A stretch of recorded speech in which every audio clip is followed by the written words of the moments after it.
আজকে পঞ্চমালা ধারণের কথা বলবো। গুণ্ডা চ তুলসী ধাত্রী পট্টং সামাঞ্জনী তথা এতা পঞ্চবিধা মালা ধার্যং সর্বৈরভীষ্টদা। শ্বেতগুঞ্জ অর্থাৎ সাদা পদ্ম ফুলের বীজ, আমলকির বীজ বা কাষ্ঠ, আর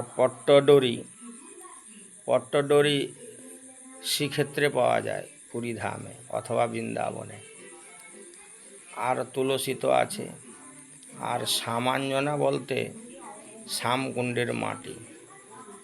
তাই নিয়ে পূজার সময় এই পঞ্চমালা পরিধান করে পুজো করতে হয়। এটা তত্ত্বরসামৃত জ্ঞান মঞ্জুরি বই থেকে সংগ্রহ করা হয়েছে।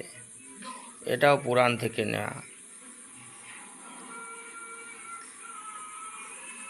বিষ্ণু পুরাণ। তাই সকলে এই ভিডিওখানা দেখবেন এবং বেশি বেশি করে সাবস্ক্রাইবার করবেন, যাতে আমার আরও একটু পদোন্নতি হয়। হরে কৃষ্ণ, রাধে রাধে। রাখলাম।